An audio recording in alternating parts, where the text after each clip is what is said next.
Oh, and it's a mountain to climb for Cannons today. They find themselves in a very precarious situation, battling to keep their season alive, taking on the #1 Whipsnakes that have looked close to unbeatable throughout this regular season. But Brody, Merrill, and Cannons going to try and give it their best shot. 10% of the power play this season, unacceptable. Big reason why Cannons are stuck on an 8-game losing streak.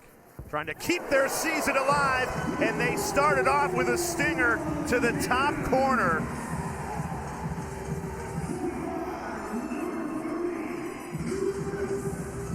Chris Aslian stings it. Yeah, Chris Aslanian has a absolute cannon, no pun intended, from the outside.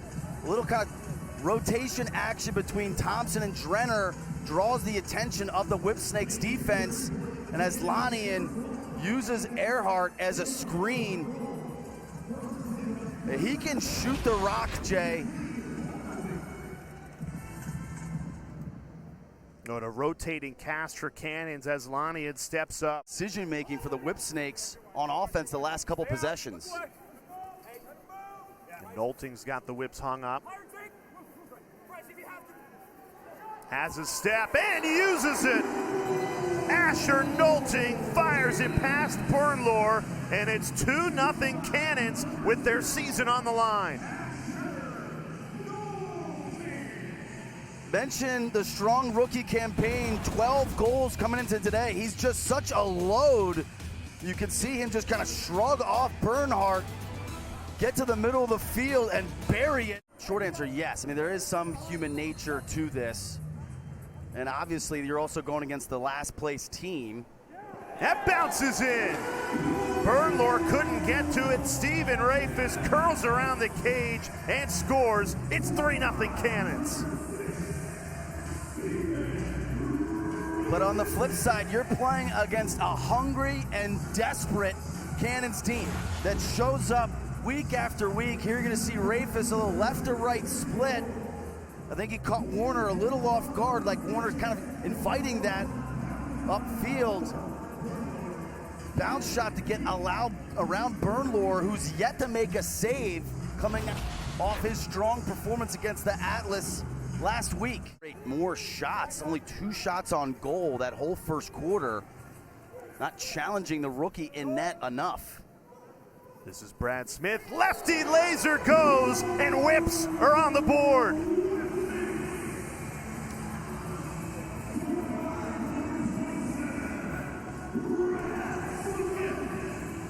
Brad Smith, all-star season.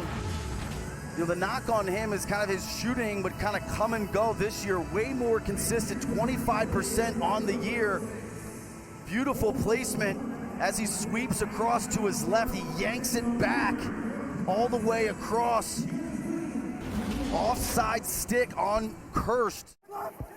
The rookie playing in goal for the first time with the season on the line. Now you've allowed your first goal, now 2 in a row.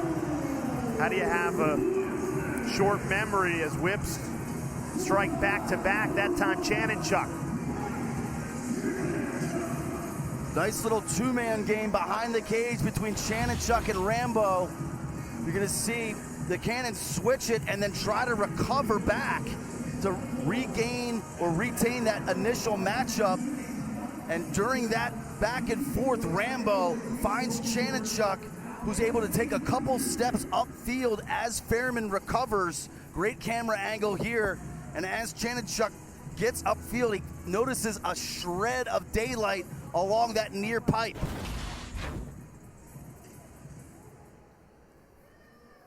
Here's Nolting. Go. Takes advantage.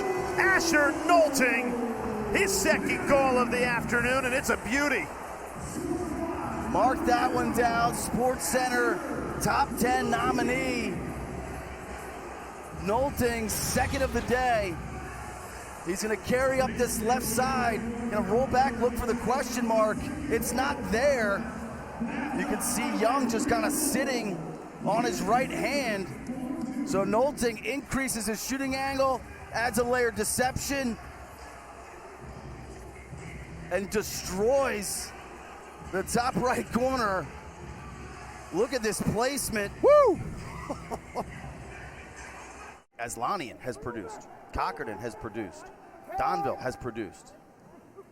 Here's Lyle Thompson, and it trickles in. Lyle Thompson makes it 5-2 Cannons. Sometimes the ball just kind of bounces your way. Bernlohr not really seeing the ball all too well thus far, just one save. You're gonna see Aslanian find Thompson, and I think that hit off of Young on the inside. It doesn't matter how it goes, you'll take it either way. Award. They will probably win it again. Great feed from Lyle Thompson, the finish. Jonathan Donville right on the money. It's all Cannons with their season hanging in the balance. A 4-goal lead over the top-seeded Whips. And it's just a beautiful little cut here by Donville. Frees it right there. You're going to see these two Whipsnake defenders kind of go out on Thompson. Donville is going to cut right behind the play. You see that open area in the middle, and then Thompson just a little touch pass inside. Gorgeous little action by Cannons, and the touch feed by Thompson to stretch this lead. Yesterday. Left all alone on the doorstep, an easy finish, just shoveling it into the net.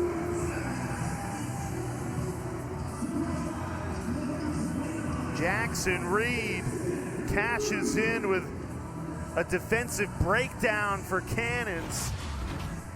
And what you're going to get here's a little two-man game slam pick along goal unextended. So you're going to get a slam pick there. Watch these two Cannons defenders. They're going to approach Smith with the ball.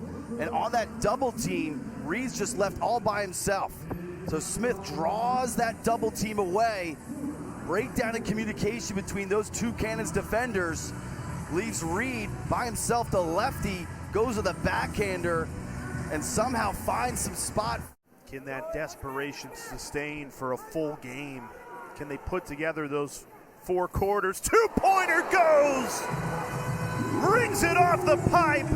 Mike Janenchuk delivers from deep. You can see this one coming from about a mile away. And this is what's so hard is Cannons, you've built this lead, right? 6-2, and then in the blink of an eye, Reed buries one, and then Janenchuk from 2, and now it's a 1-goal game just like that, Jay. But Janenchuk, legit range over the course of his career. Playing their best lacrosse.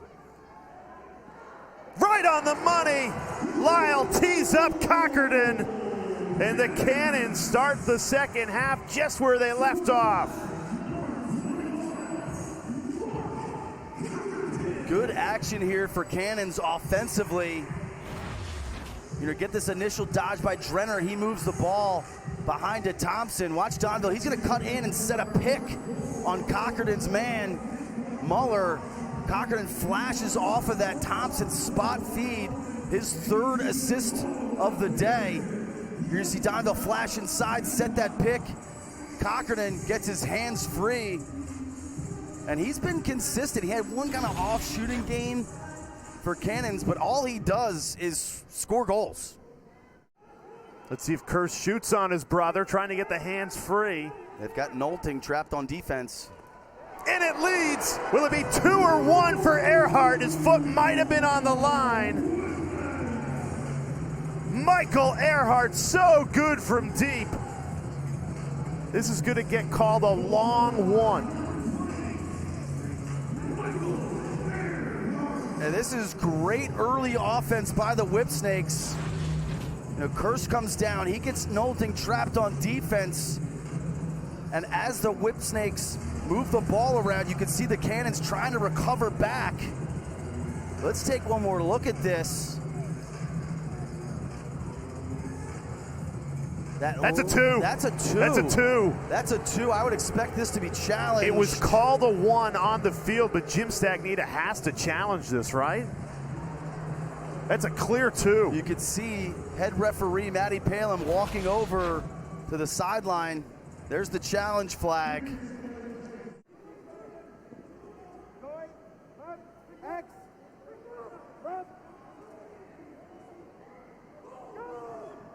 Williams on the move, and that gets by Kirst. Zed Williams fires the whips in front.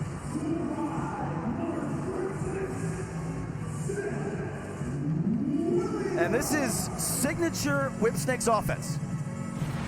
You're gonna get the dodge down one side, you get a ball reversal, and then the slam pick right at goal line extended. Carlson eyes up Garland, allows Williams to then have a short stick who he just runs by, gets top side.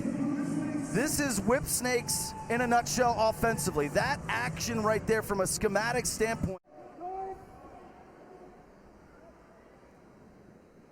Feed inside, Carlson makes the Cannons pay.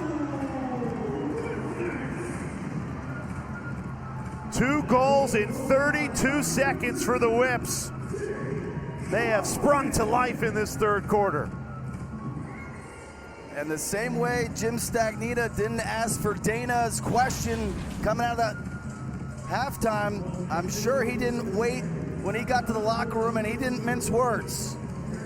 You could see a completely different Whipsnakes offense coming out of the gate.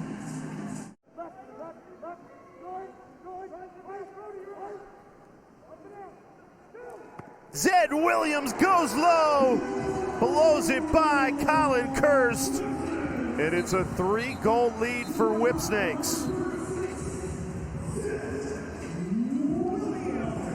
When he gets to that spot, he's borderline unguardable. And he takes Garland up to his sweet spot. He's just so big, so physical, and he's able to get his shot off with contact. He uses Garland as a screen. Watch out, the Whips have got things cooked. Scoreless so far today, trying to get those hands free. Finally does and bounces it home. Matt Rambo doing Matt Rambo things, and the Whips lead by 4.